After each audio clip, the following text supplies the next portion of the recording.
The first time I saw her standing in that admissions line, I thought she looked like a kid again. Her backpack was too big for her shoulders, her jeans rolled at the ankle like she was still trying to figure out what fit. Her hair, streaked with the first strands of gray, was tied in a ponytail that bounced when she laughed with the girl in front of her. I stood off to the side, watching. 40 years old and newly enrolled. She was glowing with the kind of excitement I hadn't seen in her since our honeymoon in Mendocino. When we slept in a bed and breakfast that smelled of lavender and sea salt and promised we'd never be like our parents. I'd always believed in her. Still did. So when Emily came to me one evening, her fingers brushing nervously over the rim of her wine glass, and said, "I want to go back to school," I didn't hesitate. I bought her a brand new MacBook the next morning. Took on an extra shift at the mill. Told the kids, "Mom's doing something brave." She kissed me hard that night. Like she used to. And I'll be honest with you, I thought this would save us. We'd been drifting for a while. Nothing loud. Just the quiet erosion that comes with routine and years and too many unsaid things.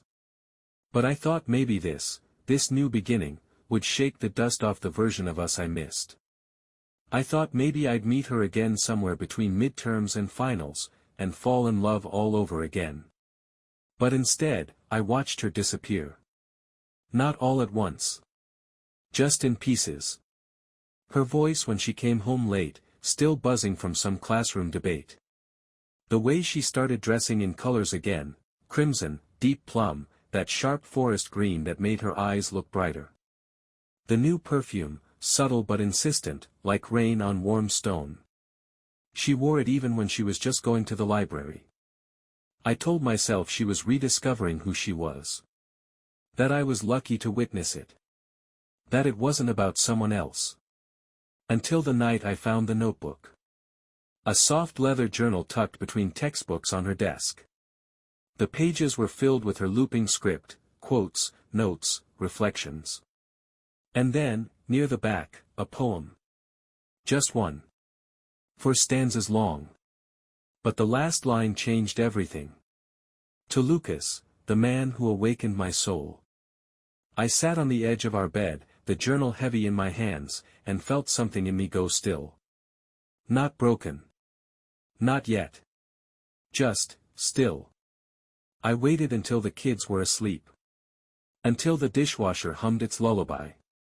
Until the street outside our window was quiet enough to hear my own breath. Then I asked her. And she didn't lie. She just didn't call it what it was. "It's not physical," she said, folding her arms like she was holding herself together. "It's emotional. Intellectual. We talk." "To Lucas?" I asked, my voice low. "The man who awakened your soul." She winced. Didn't speak. Didn't have to. I stood up. Walked past her. Down the hall. Past the kids' rooms. Into the garage. I didn't scream. I didn't throw anything. I just sat on the cold cement floor and stared at the boxes I still hadn't unpacked from when we moved in 10 years ago. She didn't follow. And that silence, God, that silence, it said more than any fight ever could. Emily hadn't planned on Lucas. He wasn't part of the reason she applied, not the dream she dusted off when she clicked "submit" on the application or the quiet pride she carried when the acceptance letter arrived in the mail. No, Lucas was something else entirely. He was a philosophy lecturer with messy hair and quiet hands, the kind that lingered too long on a coffee cup or tapped rhythmically against his thigh when he was thinking. He dressed like someone who had once been stylish on accident and then never changed. Blazers with threadbare elbows. Mismatched socks. Always a scarf, even when it wasn't cold. Emily noticed him the first week, not because he was particularly handsome, he wasn't, at least not in the conventional way, but because he saw her. Not as a wife, not as a mother, not as someone returning to school late in life with crow's feet and ink-stained fingers. But as a woman with thoughts worth listening to. She wasn't used to being listened to anymore. That first spark came during a discussion on Kierkegaard. She'd said something about despair being less about sadness and more about absence, and Lucas had turned slowly in his chair, really looking at her. Absence, he repeated, his voice like a book read in a storm. That's a beautiful way to put it. He said it like she'd invented the idea. Like she was a cathedral. After that, something opened. They started having coffee after class, just casual, just conversations about readings and ideas and, occasionally, about the world beyond campus. She told him about her kids, how her daughter had just started high school and her son had broken his arm climbing a tree last summer. He told her about his time living in Prague, about how he used to write poems in the margins of used books and leave them in cafes. And then one night, it changed. It was raining, the kind of soft, misty rain that doesn't fall so much as hover. They were walking across campus, Emily clutching her tote bag, Lucas balancing a paperback under his arm. She was laughing at something he'd said, not even sure what, and then he looked at her, not just at her face, but into it, and everything tilted. "I feel like I've known you for years," he murmured. Emily smiled, caught off guard by how true that felt. "It's only been a few months." "Time's a trick," he said. "Connection isn't." There was a pause, just long enough for the air to shift. Then he leaned in. The kiss wasn't urgent. It wasn't planned. It was hesitant, reverent. His lips brushed hers like he was afraid she might vanish, like she was something rare, something delicate. When she didn't pull away, he cupped her cheek gently with his hand. The world dissolved around her, the wet branches, the lamplight, the invisible clock ticking in her mind. In that moment, she forgot the years she'd spent making everyone else's life easier. She forgot PTA meetings and dinner schedules and the distance in David's eyes when she talked about school. She felt young. No, not young. Alive. They went to his apartment the next afternoon. It was cluttered and dim, full of second-hand books and postcards pinned to the walls. He made tea, though neither of them drank it. The conversation stumbled, like even their words were unsure of what came next. And then, without ceremony, he reached for her again. It wasn't wild. It wasn't cinematic. It was quiet, slow, full of trembling fingers and long breaths and pauses that meant everything. Lucas touched her like she was made of story, not a body, but a library of moments. He memorized her not with his hands, but with his silences. Afterward, they lay in the tangle of old sheets, neither speaking. Rain tapped against the window. Lucas traced invisible lines on her shoulder, and Emily stared at the ceiling, wondering how long it would be before the weight of what she'd done returned. But it didn't. Not yet. Instead, she felt, still. Full. Like someone had pressed, unmute, on a part of her that had gone quiet years ago. He made her laugh the next morning by reciting terrible poetry while she brushed her hair in the mirror. He kissed her neck while she buttoned her shirt. She didn't want to leave. On campus, they became cautious, too many glances, too many smiles carefully disguised. But the truth was always there, humming under her skin. She told herself it wasn't real. That it was a passing season, a mistake she could someday explain to herself. But when Lucas looked at her like she was fire and sky and everything in between, Emily forgot how to be cautious. She didn't mean to fall. But she did. And the ground, when it came, would hurt more than she ever imagined. I couldn't sleep. Not that first night. Not the second. I lay there in the hollow place she used to fill, the sheets still faintly holding her warmth, trying to make sense of something that didn't want to be understood. To Lucas, the man who awakened my soul. I read those words over and over, until they stopped looking like English. Until they blurred into nothing. A smear of ink. A bruise. She said it wasn't physical. She said it was emotional intimacy. As if that made it better. As if that didn't feel worse. My mind spun with images I didn't want, her head tilted back in laughter at something he said, her eyes shining in the way they used to when we first met, when everything was possibility. Did she tell him about the first apartment we rented, the one with the broken heater and the crooked windowsill we used to sit on in winter, wrapped in a single blanket? Did she tell him how I held her hand during her first panic attack, how I memorized the rhythm of her breathing just so I could whisper her back to herself? Did he know the scar under her rib? The one from when she fell off her bike as a kid? Did he trace it with his fingers? I didn't want to think about it, but I couldn't stop. My thoughts were snakes, circling, biting their own tails. Every moment became suspect. Every word she'd spoken for the past 3 months came back with a different meaning. Sorry, study group ran late. Was he there? Just tired. It's a lot to juggle. Was he what she was juggling? The thing is, I wanted to believe her. That it hadn't gone that far. That it was just words and long glances and poems scribbled in notebooks.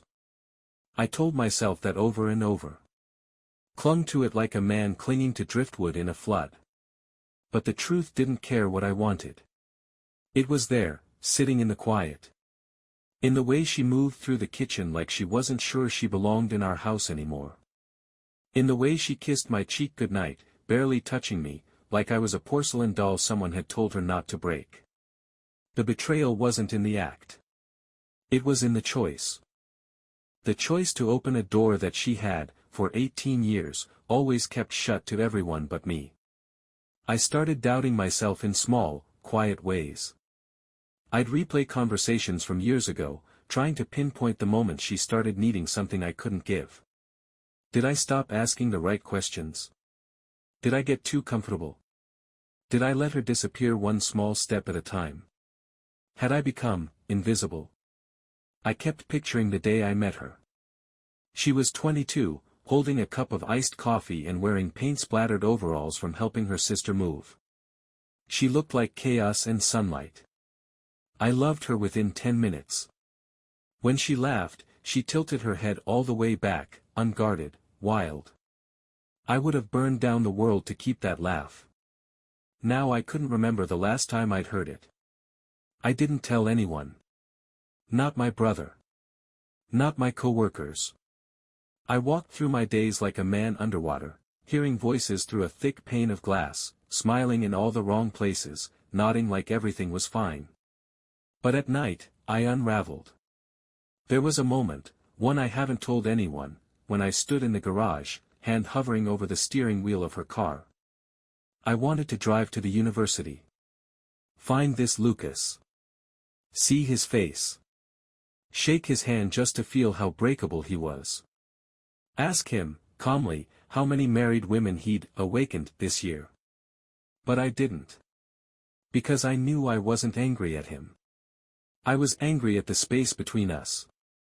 The invisible chasm that had formed so slowly I hadn't seen it coming, hadn't heard the creak of the floorboards as she stepped away from me, one silent inch at a time. I was angry at the part of me that still loved her.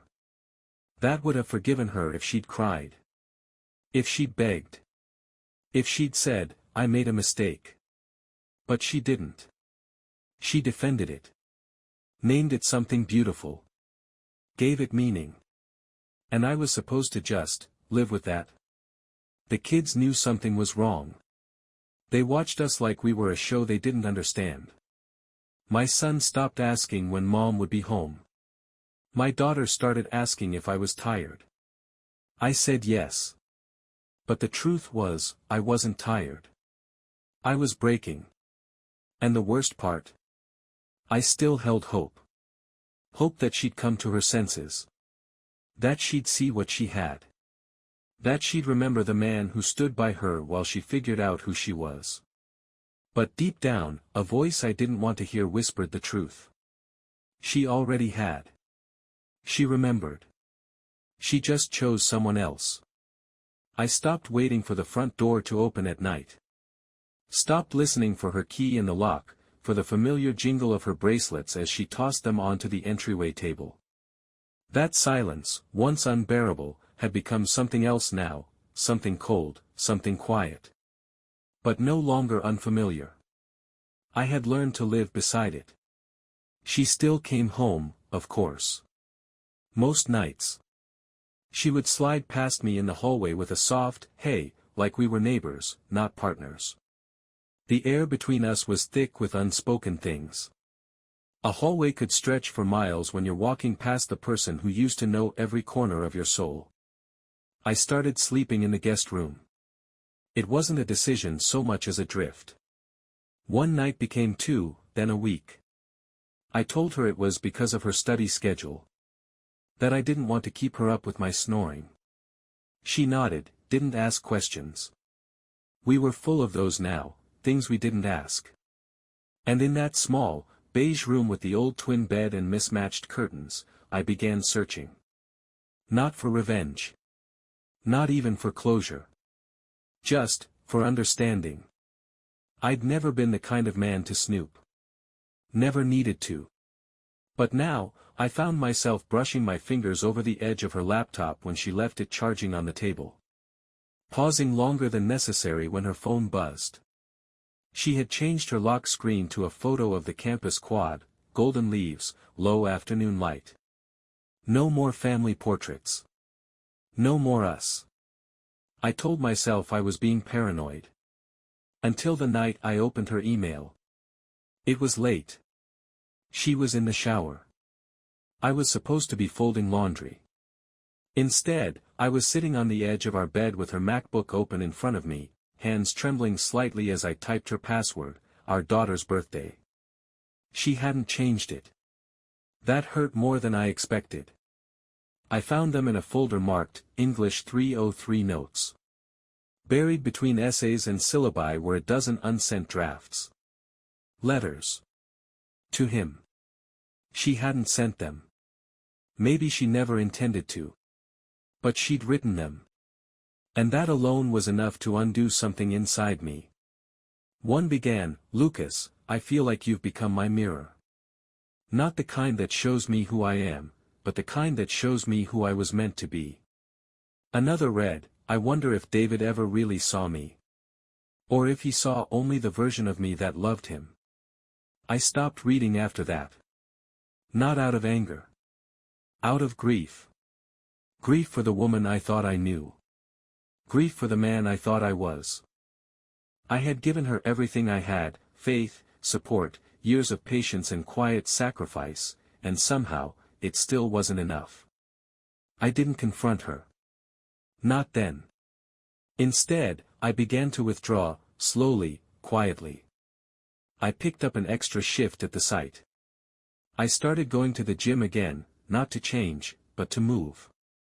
To sweat out the helplessness. I cleaned the garage top to bottom. Fixed the broken cabinet hinge that had been hanging crooked for months. Something about putting things back in place, physical things, made me feel less powerless. I saw it in the kids, too. Our daughter started drawing pictures of houses with 2 doors. Our son grew quieter, more cautious, watching us like we were math problems he couldn't solve. At dinner, the conversations grew thinner, like stretched fabric. One night, he asked, "Are you and Mom mad at each other?" I couldn't answer. I just reached for his hand and said, "No matter what happens, you'll always have both of us." I wasn't sure that was true. But I wanted it to be. One morning, I passed by our bedroom door and heard her crying. Not loud. Not dramatic. Just quiet sobs, like she was trying not to be heard. I stood there, unmoving, hand on the frame, heart thudding against bone. I didn't go in. Maybe I should have. But something in me knew it wasn't my name she was whispering through those tears. Then one day, everything changed. She came home earlier than usual. Her face pale. Eyes wide. She walked past me without saying a word, straight to the kitchen. Stood there gripping the counter like it was the only thing keeping her upright. "He ended it," she said, barely audible. "I didn't ask who. I didn't need to." She looked at me then, really looked, and for the first time in months, I saw the woman I married. But she wasn't glowing. She wasn't alive in the way she had been around him. She looked broken. I thought I mattered to him, she said, her voice like shattered glass. I wanted to hate her in that moment. God knows, I tried. But watching her stand there, unraveling in front of me, I didn't feel rage. I felt pity. And that, somehow, felt even worse. She left the kitchen quietly. That night, the sound of her weeping came through the wall like waves on a distant shore. I lay there in the guest bed, staring at the ceiling, knowing the storm had finally passed. But all it left behind was wreckage. It happened on a Sunday. The kind of April Sunday that almost tricks you into thinking everything's okay. The trees outside our house were beginning to green again, that pale, tentative green that feels like a promise. The sky was soft and cloudless. The kids were at a friend's birthday party. The house was quiet. Still. Emily was sitting at the kitchen table, wrapped in one of my old flannel shirts. She wore it sometimes when she didn't know where she belonged. The sleeves were too long for her, and the hem pooled around her like a memory. She looked up when I walked in, her eyes rimmed red but dry now. Her fingers were wrapped around a mug of tea she wasn't drinking. "Can we talk?" she asked. I didn't answer. Just sat down across from her. No more avoiding. No more quiet routines to cover what had rotted underneath. She took a breath. "It's over. With Lucas." I nodded. She kept going, her voice trembling. "He said we needed to maintain professional boundaries. That it was a moment, a phase. He called it a phase." She gave a bitter little laugh, one that didn't reach her eyes. I wasn't even the first. That didn't surprise me. But I let her speak. "I thought I was someone new," she whispered. "I thought I was finally becoming who I was meant to be." I stared at her. "Really looked. Were we so terrible?" I asked, the words low and even. "Were the life, the family, the sacrifices, were they really so small?" She flinched. "No. That's not what I. But it's what you chose." I leaned forward. "You chose him. Over me. Over us. Over 18 years of history. And for what? Some poems and a scarf and a man who disappears the second the story gets real." She didn't look away. "I was lost, David." I shook my head. "No. You were bored. And I wasn't enough to keep it interesting." There it was. The deepest cut. The one I hadn't dared say out loud. She closed her eyes. "I didn't mean to hurt you. But you did." I sat back. "You walked into it. Eyes open. You wrote him poems, Em. You wrote him poems while I was working late shifts to pay for your tuition. Do you even hear how that sounds?" Silence stretched between us like a drawn bow. "I never stopped loving you," she said softly. "I think that might be the saddest part," I replied. She stood then, slowly, like the weight of the last year was finally settling into her bones. She looked around the kitchen, as if seeing it for the first time. The family photos on the fridge. The chipped mug she always used. The art project our daughter made, still hanging by a faded magnet. "Can I ask something?" she said. "Depends. If I had told you. If I had come to you before anything happened, before I crossed that line, would you have listened?" I blinked. Then, truthfully, I don't know. She nodded, like she expected that. "There was a time I felt invisible, David. You were always tired. Always distracted. I started to think maybe I didn't matter anymore. And instead of telling me that, I said quietly, you found someone who made you feel seen." She didn't deny it. And that, somehow, made it worse. The doorbell rang, sharp and sudden. Emily wiped at her face. "I'll get it." But I held up a hand. "No. I will." She stepped back. I walked to the door and opened it to find Sarah standing there, an old friend from high school, someone who had dropped back into my life months ago when we reconnected over coffee, talking about old memories and broken marriages and starting over. She looked at me with gentle eyes, then glanced over my shoulder into the house. I didn't invite her in. Not yet. I was just out walking, she said, almost apologetically. I nodded. I'm glad you came. When I turned back inside, Emily was still standing there, frozen. She knew. Of course she knew. I never crossed that line, I told her, my voice level. Not once. But I think I could now. Not out of revenge. Just, because something's growing where everything else burned down. She opened her mouth. Closed it. The weight of her choices filled the room. The weight of mine hung beside them. I'm going to move out for a while, she said, finally. I need space. I need to figure out what's left of me. I didn't stop her. Didn't tell her to stay. She went upstairs and began to pack. I stayed at the table, listening to the sound of zippers, of drawers opening and closing. A quiet kind of ending. And when the front door clicked shut behind her 30 minutes later, the silence that followed didn't feel like emptiness. It felt like breath. Like the first real breath I'd taken in a long, long time.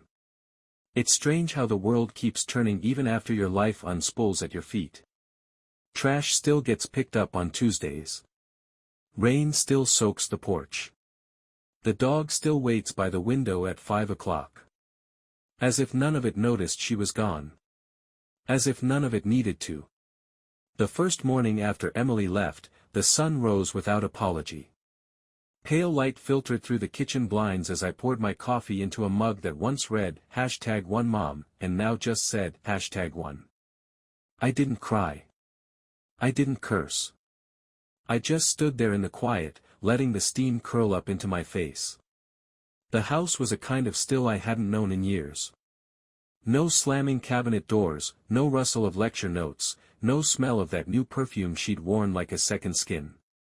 For the first time in a long time, it felt like mine again. The kids took it hard, of course. Our daughter kept asking when she was coming back.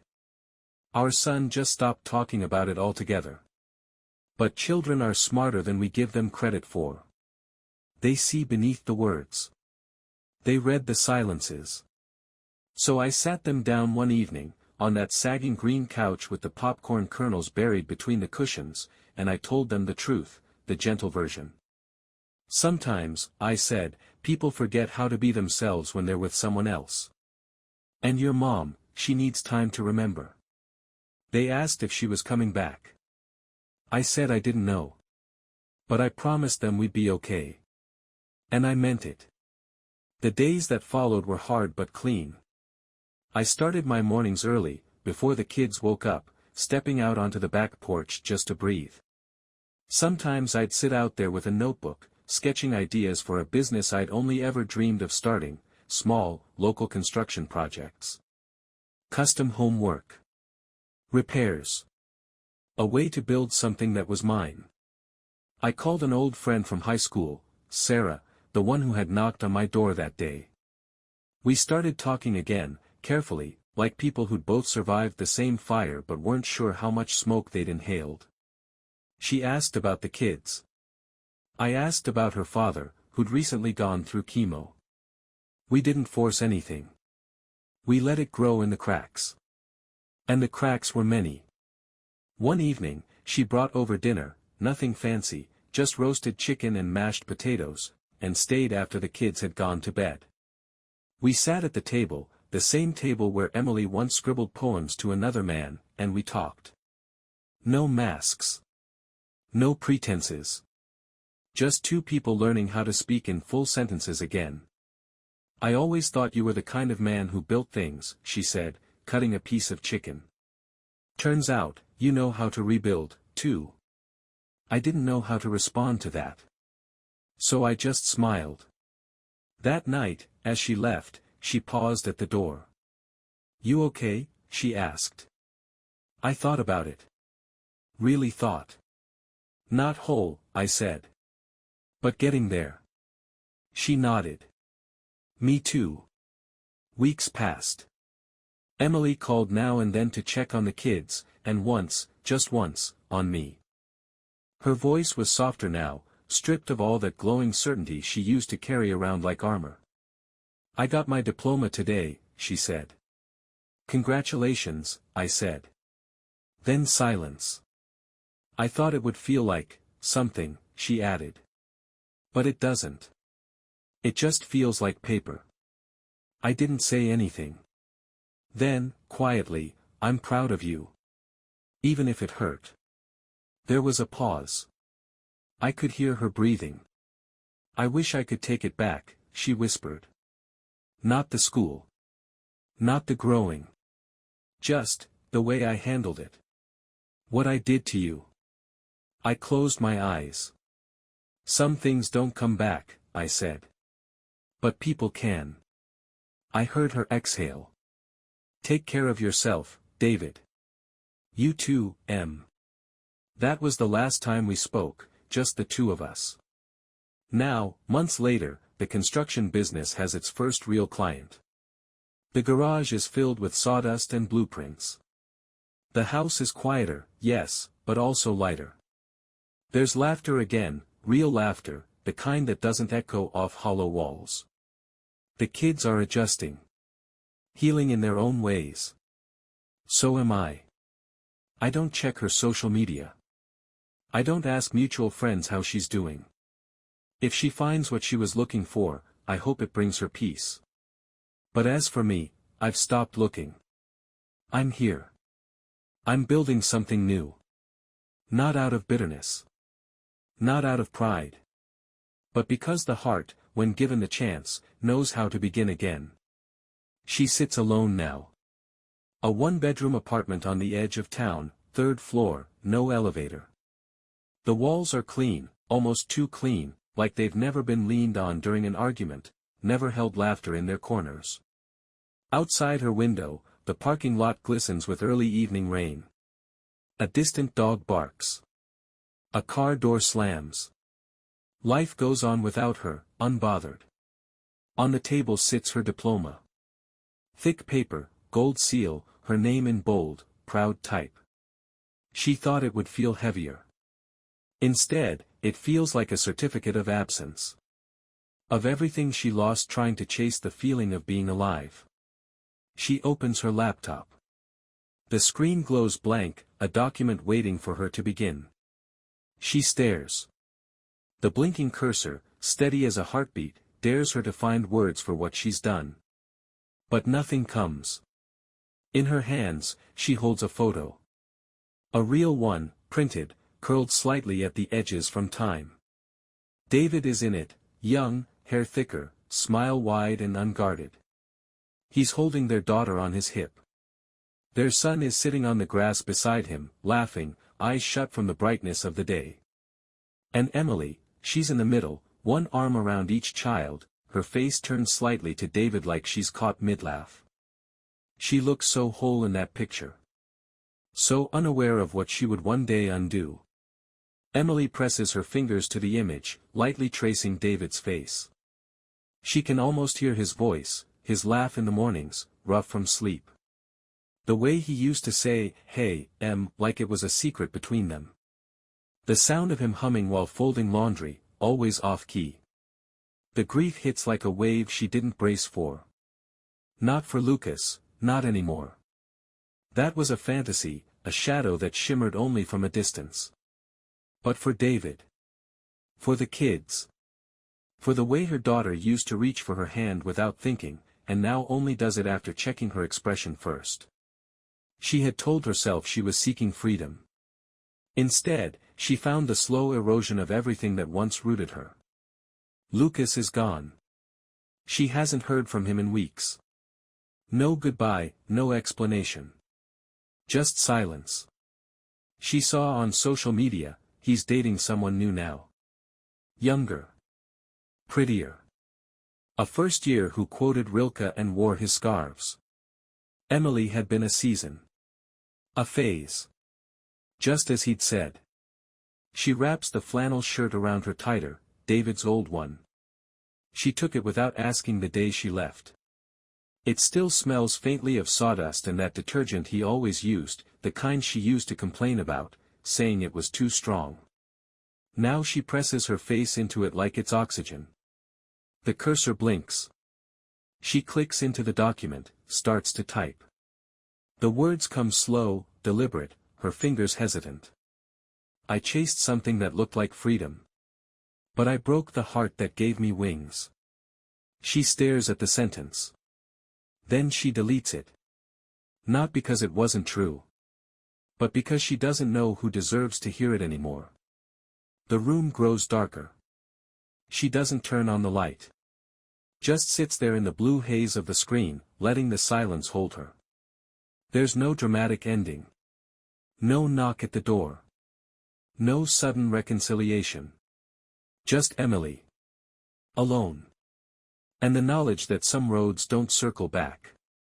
That some choices carve permanent distances, no matter how many times you trace the map. She thought she'd be reborn. But she wasn't. She was simply removed, from everything that mattered, from everyone who once waited for her at the door. Outside, the rain begins again, soft against the glass. The camera pulls back slowly. We leave her there, in the glow of the screen, in the hush of her regrets, in the quiet she chose. And somewhere miles away, in a house that smells like sawdust and cinnamon toast, David is laughing again. Not loud. Not careless. But real. Because he chose himself. Because sometimes, to become whole, you have to let go of the part of your life that forgot how to hold you.